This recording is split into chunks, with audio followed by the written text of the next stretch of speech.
Hello friend, this is Shahbaz and you are watching our YouTube channel Vidhik Jagrukta. आज हम एक बड़े ही इंपॉर्टेंट टॉपिक के बारे में बात करने वाले हैं। आज हमने एक बहुत ही इंपॉर्टेंट इनिशिएटिव लिया है। ये इनिशिएटिव बहुत सी चीज़ों को ध्यान में रख के लिया गया है। जैसे कि आप जानते हैं, इस समय पूरे इंडिया में लॉकडाउन की स्थिति है। लॉकडाउन की स्थिति से स्टूडेंट भी काफ़ी इफेक्टेड है। तो इन्हीं सारी चीज़ों को ध्यान में रखते हुए हम लेके आए हैं इंडियन कॉन्ट्रैक्ट एक्ट की फुल लेक्चर सीरीज, वो भी अपने यूट्यूब पेज पे। ये लेक्चर सीरीज जुडिशियल एग्जाम के स्टूडेंट्स को ध्यान में रखते हुए, इसके साथ साथ क्लैट सेमेस्टर एग्जाम्स के स्टूडेंट, सीए सीएस के स्टूडेंट को ध्यान में रख के बनाई गई है। ये जो लेक्चर सीरीज होने वाली है, ये फुल लेंथ लेक्चर सीरीज होने वाली है, जिसमें हम आपको बड़ी ही डिस्क्रिप्टिव रूप में सारी चीज़ें समझाने वाले हैं। इस लेक्चर सीरीज में सेक्शंस के साथ साथ इलस्ट्रेशंस और हम केस लॉस के बारे में भी बात करेंगे। तो अगर अभी तक आपने हमारे चैनल को सब्सक्राइब नहीं किया है तो इस चैनल को सब्सक्राइब कर लें और बेल आइकन दबाएं, जिससे हमारी अपलोडेड वीडियो की नोटिफिकेशन आप तक सबसे पहले पहुंचे।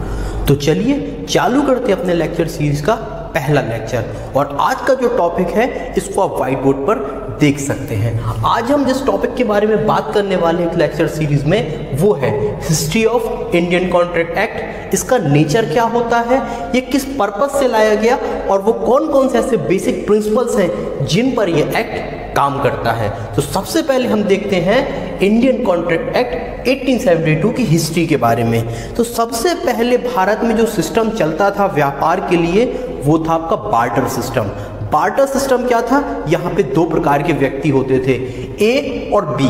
अब समझिए, ए नाम के व्यक्ति के पास व्हीट है और बी नाम के व्यक्ति के पास राइस है। तो इस कंडीशन में होता ये था कि ए नाम का व्यक्ति बी नाम के व्यक्ति को व्हीट देता था और उस जगह बी नाम का व्यक्ति ए नाम के व्यक्ति को राइस दिया करता था। अर्थात ये एक्सचेंज होता था और व्यापार पहले इसी प्रकार से चलता था। लेकिन इस व्यापार में कहीं ना कहीं व्यवहारिक रूप से कठिनाइयां थी। जब मुस्लिम्स भारत में आए, अर्थात सुल्तान और मुगल्स, तो इन्होंने इस चीज को भांपा कि कहीं ना कहीं इस सिस्टम्स में कुछ ना कुछ परेशानियां हैं, और उन्होंने इन्हीं सिस्टम को दूर करने के लिए, इन्हीं परेशानियों को दूर करने के लिए भारत में सिक्कों का चलन किया। अब जो व्यापार होता था वो बार्टर सिस्टम की जगह ना होते हुए वो सिक्कों के माध्यम से होता था। तो फिर ये सिक्के भी काफी समय तक भारत में चलते रहे। और जब भारत में ब्रिटिशर्स आते हैं, क्योंकि ब्रिटिशर्स आपको पता होगा ये शुद्ध रूप से व्यवसायी थे और भारत में व्यवसाय करने आए थे। जब इन्होंने देखा कि भारत में व्यवसाय करने के लिए कोई ऐसा लॉ नहीं है जिस लॉ के तहत किसी व्यक्ति की राइट और लायबिलिटीज तय की जा सके। समझो, ए नाम का व्यक्ति बी नाम के व्यक्ति से कोई कॉन्ट्रैक्ट कर रहा है। अब कॉन्ट्रैक्ट अगर कर रहा है तो ए के क्या राइट होंगे और लायबिलिटीज होंगी, बी के क्या राइट और लायबिलिटीज होंगे।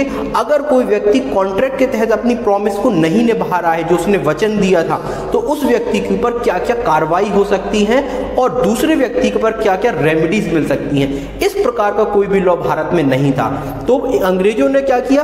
अंग्रेजों ने सोचा कि जब व्यापार करने आए हैं भारत में, हम शासन कर रहे हैं, तो क्यों ना एक ऐसा कानून लेकर आए जो व्यापार करने में हमारी सहायता करे। अर्थात अगर दो व्यक्तियों के बीच में कॉन्ट्रैक्ट होता है तो उनकी राइट और लायबिलिटीज को सुनिश्चित किया जाए। तो इसके लिए क्या किया जाता है, जो ब्रिटिशर्स थे, जो इंडियन पार्लियामेंट में थे, मतलब जो ब्रिटिशर्स थे, वो भारत की जो पार्लियामेंट में पहले किसका कब्जा था? ब्रिटिशर्स का था। और लॉ भी कौन पास करता था भारत से? ब्रिटिशर ही लॉ पास करते थे इंडियन पार्लियामेंट से। मतलब इंडियन पार्लियामेंट थी लेकिन वहां पे इंडियंस नहीं थे। दूसरी चीज, इंडियन पार्लियामेंट में जो ब्रिटिशर्स के अंदर थी, उन्होंने क्या किया? इंडियन कॉन्ट्रैक्ट एक्ट 1872 को पास किया। ये एक्ट 1 सितंबर 1872 से पूरे भारत में लागू हो गया। लेकिन इसके पीछे देखा जाए, ये एक्ट बनने के पीछे कहानी कहां से आती है, तो ये जो इंडियन कॉन्ट्रैक्ट एक्ट 1872 था, ये आपका इंस्पायर्ड हुआ था इंग्लिश कॉमन लॉ से, क्योंकि अंग्रेजों के पास पहले से इंग्लिश कॉमन लॉ में पहले से कानून था जिसके तहत वो कॉन्ट्रैक्ट किया करते थे। तो जो हमारा इंडियन कॉन्ट्रैक्ट एक्ट है, ये भी इंग्लिश कॉमन लॉ से, वहां के इंग्लैंड के कॉन्ट्रैक्ट से कहीं ना कहीं इंस्पायर था। अब इसकी रूपरेखा कहां से रखी गई? तो जो आपका थर्ड लॉ कमीशन है, थर्ड लॉ कमीशन ने क्या किया था? ड्राफ्ट तैयार किया था। और इस थर्ड लॉ कमीशन के ड्राफ्ट तैयार पर ये इंडियन कॉन्ट्रैक्ट एक्ट को पास किया गया था। तो ये तो हुई हिस्ट्री। अगर हम इस एक्ट के नेचर की बात करते हैं तो आप व्हाइट बोर्ड पर देख सकते हैं, हमने लिखा हुआ है it is a civil law. ये एक सिविल लॉ है। भारत में जितने भी लॉ हैं वो दो प्रकार के होते हैं जनरली। पहला लॉ आपका होता है क्रिमिनल लॉ। क्रिमिनल लॉ ऐसा लॉ होता है जो अपराध के संबंध में बात करता है कि कोई व्यक्ति कोई लॉ का वायलेशन करता है और वायलेशन करने में उसको पनिशमेंट मिलती है। इस प्रकार के लॉ आपके क्रिमिनल लॉ के अंतर्गत आते हैं। दूसरा होता है सिविल लॉ। सिविल लॉ वो लॉ होता है जो प्रॉपर्टी, राइट और ऑफिस अर्थात संपत्ति, अधिकार और पद से रिलेटेड बात करता है। इस प्रकार के जितने भी लॉज होते हैं वो आपके सिविल लॉ के अंतर्गत आते हैं। और जो ये कॉन्ट्रैक्ट एक्ट है ये सिविल लॉ का एक एग्जाम्पल है। दूसरी बात आती है, अब सिविल लॉ भी बहुत सारे प्रकार के होते हैं। ये सिविल लॉ की किस ब्रांच को कवर करता है? तो it covers transaction part. Transaction का अर्थात होता है, मतलब होता है लेन देन। मतलब ये जो सिविल लॉ में भी जो सिविल लॉ का ट्रांजैक्शन पार्ट होता है उसको कवर करता है। मतलब इंडियन कॉन्ट्रैक्ट एक्ट जो बनाया गया है वो लेन देन के लिए बनाया गया है कि दो लोगों के बीच में अगर कोई कॉन्ट्रैक्ट होता है तो लेन देन किस प्रकार किया जाएगा और लेन देन में अगर राइट और लायबिलिटीज आती हैं व्यक्ति की उसको कैसे सुनिश्चित किया जाएगा। आगे लिखा हुआ है अब जो ट्रांजैक्शन में भी ये किस पार्ट को कवर करता है, और ट्रांजैक्शन पार्ट में ये केवल कमर्शियल ट्रांजैक्शन को कवर करता है अर्थात व्यापारिक लेन देन को। व्यापारिक लेन देन ऐसा लेन देन होता है जैसे कुछ एग्जांपल्स हम आपको कमर्शियल ट्रांजैक्शन के बताते हैं। जैसे स्टूडेंट ने अपने कॉलेज में फीस डिपॉजिट की, समझिए उसने 50,000 रुपए एनुअल फीस जमा की। अब यहाँ पे राइट और लायबिलिटीज कैसे बनेंगी? देखिए, अगर स्टूडेंट ने 50,000 अपने टीचर को दिए हैं कॉलेज वाले, तो वहां पे स्टूडेंट का क्या अधिकार होगा? पढ़ने का, मतलब कॉलेज जाके पढ़ने का स्टूडेंट का अधिकार होगा। दूसरी बात, ड्यूटी क्या बनेगी? ड्यूटी उसकी बनेगी कॉलेज जाके लेक्चर लेने की। वहीं दूसरी चीज, जो टीचर होगा उसका राइट क्या बनेगा? उसका फीस प्राप्त करने का राइट बनता है, तो लायबिलिटी पढ़ाने की बनती है। ऐसी अगर आपने कोई बाइक को परचेज किया है तो अगर आपको बाइक खरीदने का अधिकार है तो बाइक के पैसे देने का आपकी ड्यूटी होगी। वैसे ही जो बाइक सेलर है अगर उसको पैसे प्राप्त करने का अधिकार है तो बाइक देने की उसकी ड्यूटी होती है। वही चीज आपकी प्रॉपर्टी में होती है। प्रॉपर्टी में दो पार्टीज होती हैं, एक दोनों पार्टीज की कोई ना कोई राइट और ड्यूटीज होती हैं। इसके बाद हम बात करते हैं इंडियन कॉन्ट्रैक्ट के बारे में। It is a substantive law. जो लॉ होता है वो बेसिकली टू टाइप्स के होते हैं, एक होता है सब्सटेंटिव लॉ, एक होता है आपका प्रोसीजर लॉ। अब आप बोलोगे सब्सटेंटिव और प्रोसीजर लॉ क्या होता है, तो सब्सटेंटिव को पहले हिंदी में बता देते। सब्सटेंटिव लॉ का मतलब होता है मूल विधि। अब मूल विधि क्या होती है, सब्सटेंटिव लॉ क्या होता है? तो सब्सटेंटिव लॉ एक ऐसा लॉ होता है जो व्यक्ति की राइट लायबिलिटीज के बारे में बात करता है। अगर कहीं किसी एक्ट में डेफिनेशन राइट लायबिलिटीज बताई गई हैं तो इस प्रकार के एक्ट आपके सब्सटेंटिव लॉ के एक्ट होते हैं। जैसे आपका आईपीसी, ये एक सब्सटेंटिव लॉ है।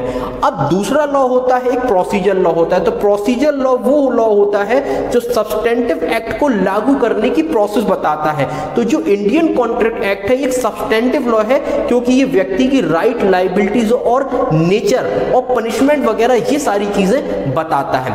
इसके बाद आते हैं it effect is not retrospective. अब कोई भी अधिनियम लागू किया जाता है तो उसका इफेक्ट दो प्रकार से हो सकता है। तो कोई भी अधिनियम अगर लागू किया जाएगा तो वो प्रोस्पेक्टिव मतलब भविष्य के लिए बनाया जाएगा, कोई एक्ट बैकडेट के लिए तो बनाया नहीं जाएगा।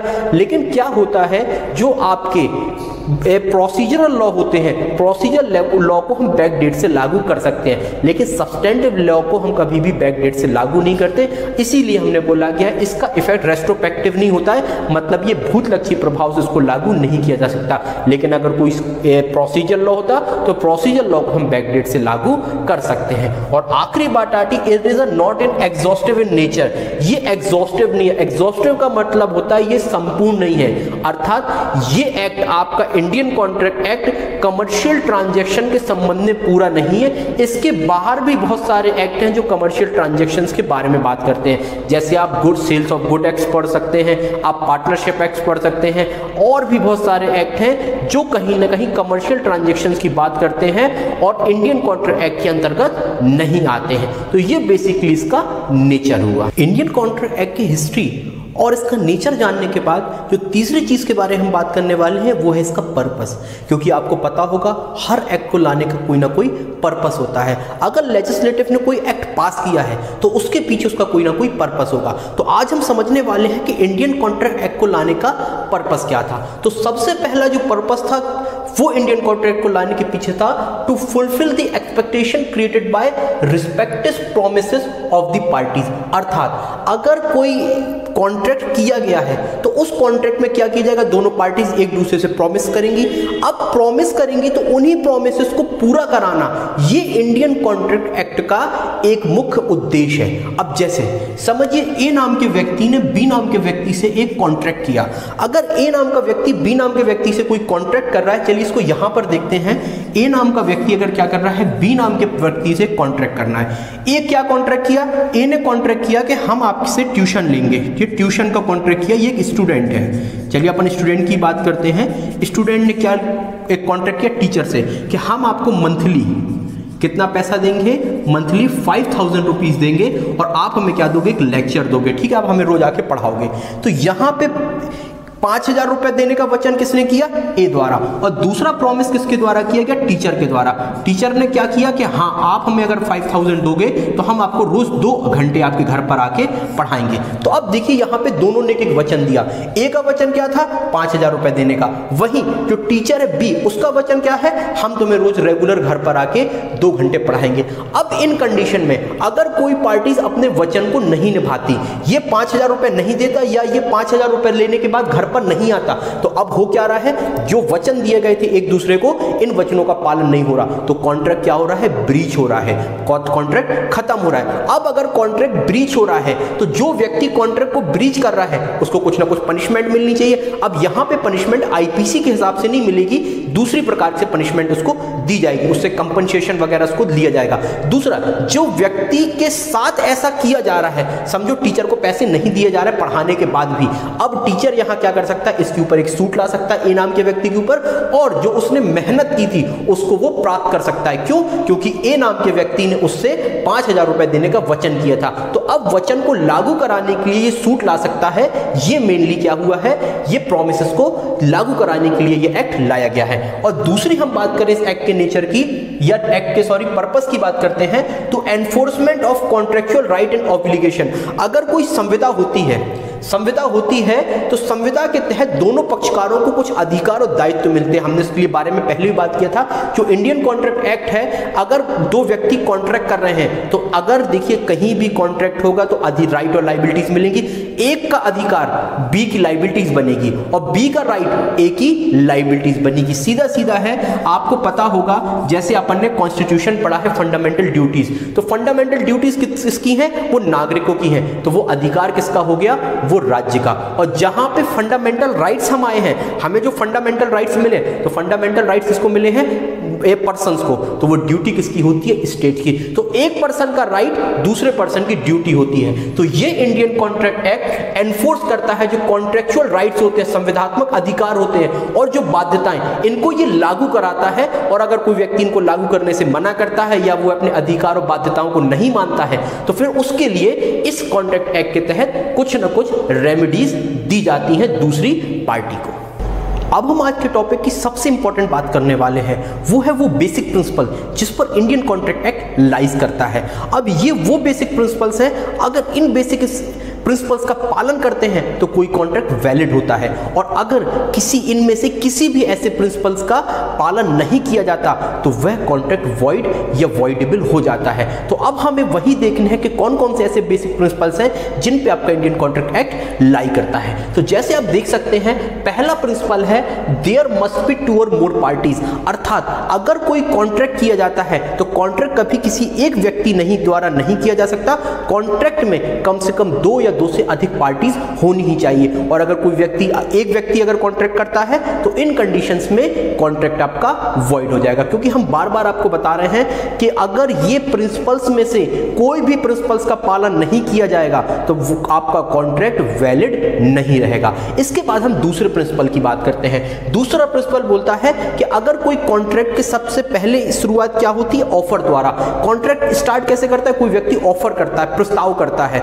ऑफर क्या होता है, होता है, it is a first step toward contract. ये कॉन्ट्रैक्ट के प्रति पहला स्टेप होता है। अगर कोई व्यक्ति किसी को ऑफर कर रहा है किसी चीज को बेचने का और दूसरा व्यक्ति अगर उसको एक्सेप्ट करता है प्लस उसके साथ टर्म एंड कंडीशन जिसकी हम बात आगे करेंगे, अगर कोई व्यक्ति ऑफर करता है, ऑफर को एक्सेप्ट किया जाता है और वह टर्म एंड कंडीशन जो इंडियन कॉन्ट्रैक्ट एक्ट बताती है उनको पालन किया जाता है तो वो कॉन्ट्रैक्ट होगा।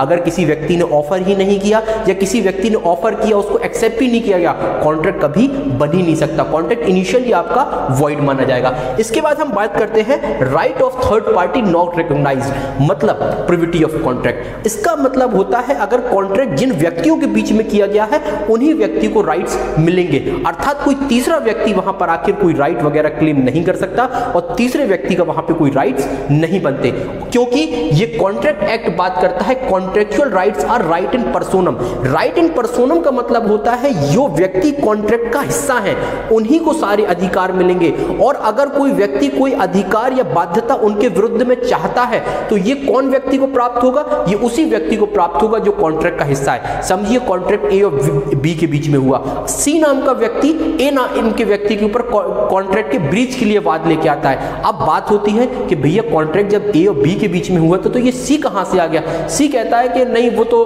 हमारे विरुद्ध में भी है, तो क्या सी नाम का व्यक्ति जिसके साथ कोई कॉन्ट्रैक्ट नहीं हुआ था क्या वह कॉन्ट्रैक्ट में कोई राइट और लायबिलिटीज पा सकता है या उसको कोई चीज मिल सकती है, क्या वह कॉन्ट्रैक्ट को एनफोर्स करा सकता है, वो नहीं करा सकता, क्योंकि कॉन्ट्रैक्ट कैसा है, कॉन्ट्रैक्ट राइट इन पर्सोनम है, मतलब ये व्यक्तिबंदी अधिकार है, नॉट राइट इन रैम। ये भविष्यबंदी अधिकार नहीं है कि जो पूरे विश्व के प्रति आपको प्राप्त होगा, ये उन्हीं व्यक्तियों के प्रति प्राप्त होता है जो कॉन्ट्रैक्ट का हिस्सा होते हैं। इसके बाद अपन फिफ्थ पॉइंट की बात करते हैं कंसीडरेशन, और कंसीडरेशन भी कौन सा, लॉफुल। ऐसा आपकी सेक्शन 23 बात करती है कि अगर कोई कॉन्ट्रैक्ट होगा, कोई कॉन्ट्रैक्ट केवल कॉन्ट्रैक्ट करने से कॉन्ट्रैक्ट नहीं हो जाएगा कि आपने बोल दिया वो कॉन्ट्रैक्ट होगा। अब देखिए उसमें क्या होगा, ऑफर होगा, ऑफर के बाद एक्सेप्टेंस होगा, एक्सेप्टेंस के बाद वो प्रॉमिस बनेगी, और प्रॉमिस में कोई ना कोई क्या कंसीडरेशन होनी चाहिए। कंसीडरेशन का मतलब होता है जिसका विधि की नजर में कोई ना कोई मूल्य हो। अब क्या मूल्य होगा ये हम इसको बाद में देखेंगे, हम जब एलोबरेट करेंगे, हम जब डेफिनेशंस पढ़ेंगे कंसीडरेशन की तो हम इसको डिस्क्रिप्टिव रूप में पढ़ेंगे। तो आपको बस ये पता होना चाहिए कि कॉन्ट्रैक्ट बनने के लिए कंसीडरेशन जरूरी है, और अगर किसी कॉन्ट्रैक्ट में कंसीडरेशन नहीं होता तो वो कॉन्ट्रैक्ट वॉइड माना जाता है। इसके बाद बात करते हैं कंसीडरेशन सप्लाई कौन करेगा।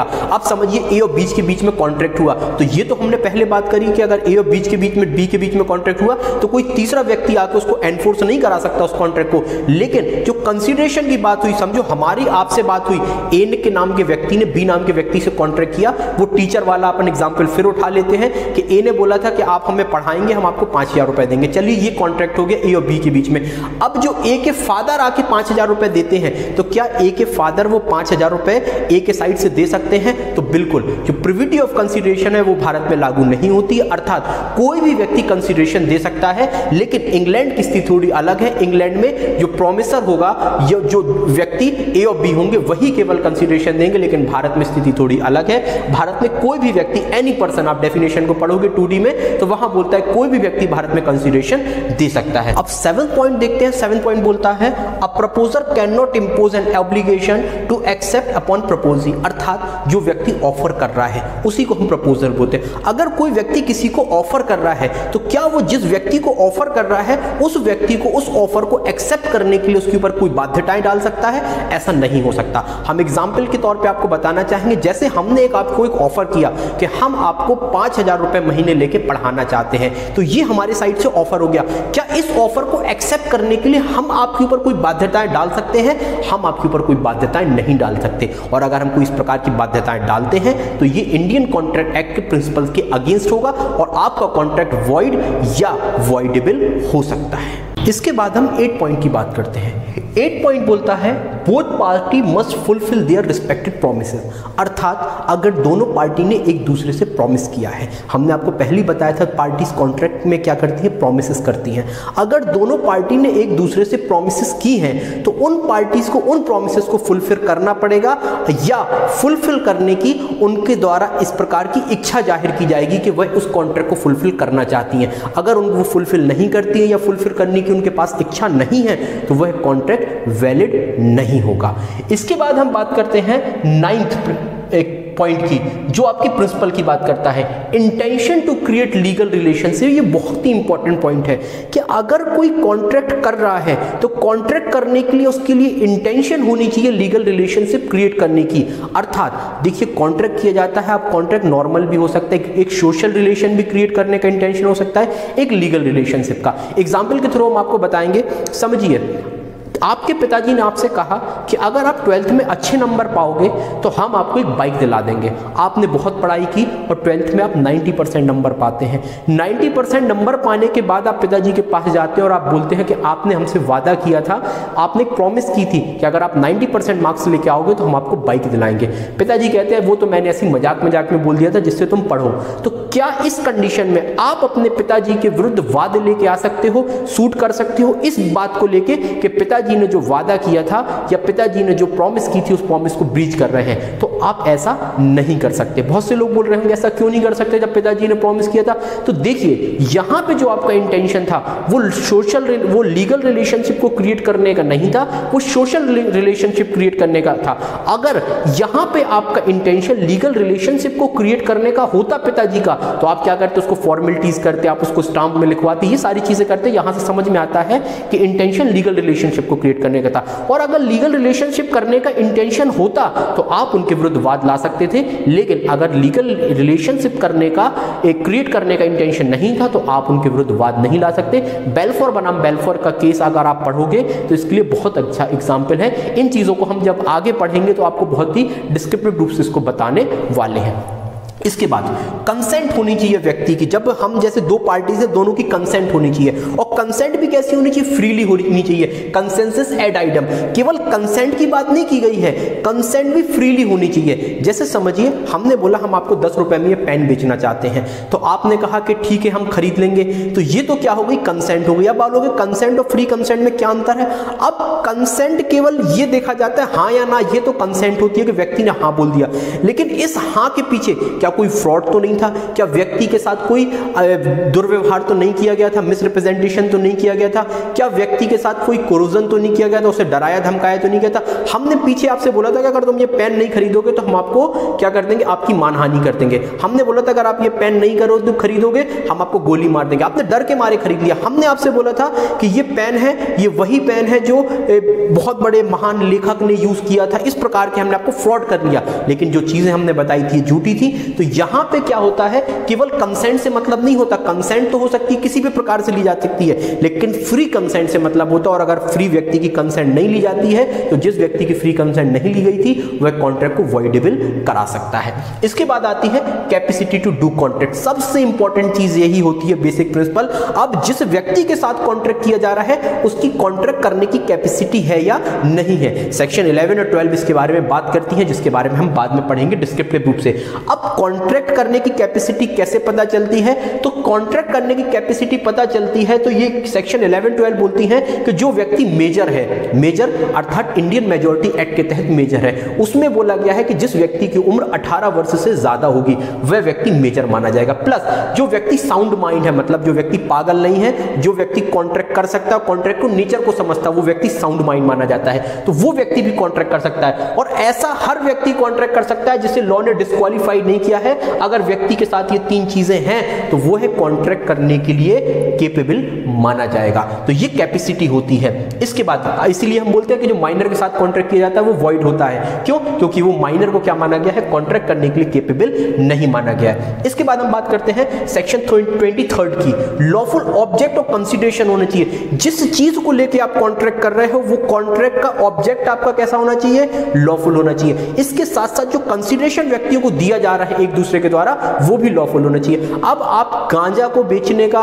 या किसी ऐसी चीज को बेचने का कॉन्ट्रैक्ट करते हो जिसको कानून ने मना किया है, मतलब आर्म्स बेच रहे हो। आर्म्स भी कैसे? बिना लाइसेंस के। और आपके पास कोई फैक्ट्री वगैरह भी नहीं है, लाइसेंस बेचने की दुकान भी नहीं है, फिर भी आप दूसरे व्यक्ति को लाइसेंस के बिना बंदूकें बेच रहे हो। ये क्या है? ये आपका ऑब्जेक्ट गलत है। और जो पैसे दिए जा रहे हैं वो पैसे भी क्या दिए जा रहे हैं? गलत प्रकार से, जुए में जीती हुई रकम वगैरह को कंसीडरेशन के तौर पर दिया जा रहा है। इनको करने से मना किया है। तो कॉन्ट्रैक्ट कॉन्ट्रैक्ट करने के लिए आपका ऑब्जेक्ट और कंसीडरेशन दोनों लॉफुल होना चाहिए, और अगर ऑब्जेक्ट और कंसीडरेशन लॉफुल नहीं है, कॉन्ट्रैक्ट आपका वॉइड हो जाएगा। इसके बाद बात करते हैं पॉसिबिलिटी ऑफ परफॉर्मेंस। जिस कॉन्ट्रैक्ट को करने का वचन दिया जा रहा है, अब देखा यह जाएगा कि आप उस कॉन्ट्रैक्ट को परफॉर्म किया जा सकता है।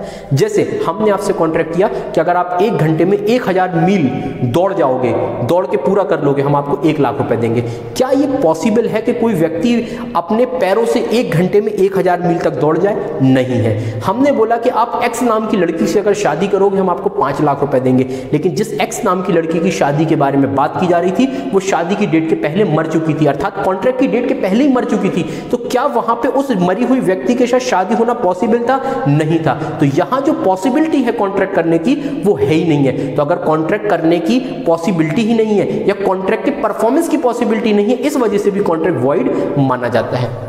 इसके बाद हम बात करते हैं agreement should not be expressly declared by law void.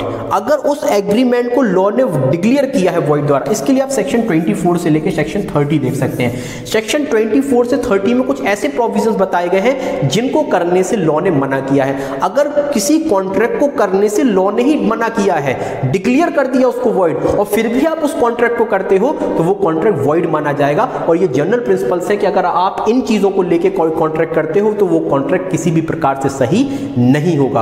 और अगर बेसिक प्रिंसिपल का वो उल्लंघन करता है, तो वो कॉन्ट्रैक्ट क्या माना जाएगा? वॉइड या वॉइडेबल माना जाएगा। और आखिरी है लीगल फॉर्मेलिटीज। अगर देखिए, कॉन्ट्रैक्ट करने में कभी कभार लीगल फॉर्मेलिटीज होती हैं कि आपको स्टाम्प ड्यूटीज चुकानी पड़ती है, बहुत सारी फॉर्मेलिटीज होती हैं। अगर जो लीगल फॉर्मेलिटीज हैं, जिस प्रकार का आप कॉन्ट्रैक्ट कर रहे हो, उसमें कोई फॉर्मेलिटीज बताई गई हैं, जैसे जमीन वगैरह बेच रहे हो, तो जमीन वगैरह बेचने में हमने आपको बताया था 100 रुपए से ऊपर की जमीन होगी तो रजिस्ट्रेशन वगैरह कराना है, टीपी आप पढ़ते हो। तो आपने अगर वो लीगल फॉर्मेलिटीज नहीं की, तो उसकी वजह से भी आपका कॉन्ट्रैक्ट क्या हो सकता है? वॉइड हो सकता है। तो ये सारे वह बेसिक प्रिंसिपल्स हैं जिनको हमें ध्यान रखना है किसी कॉन्ट्रैक्ट को करते समय। और अगर हम इन कॉन्ट्रैक्ट के प्रिंसिपल्स का ध्यान रखेंगे, तो डेफिनेटली हमारा कॉन्ट्रैक्ट वैलिड माना जाएगा। अगर आपको ये हमारा वीडियो अच्छा लगे, तो वीडियो को लाइक और सब्सक्राइब चैनल को जरूर करिएगा। ये हमारा एक इनिशिएटिव है, हम आपके लिए कुछ नया लाने की सोचे हुए हैं। और अगर आप हमारा साथ देंगे, तो हम निरंतर ऐसे ही आगे बढ़ते जाएंगे। और कोशिश ये करिए वीडियो को शेयर भी करें अपने फ्रेंड्स तक, जिससे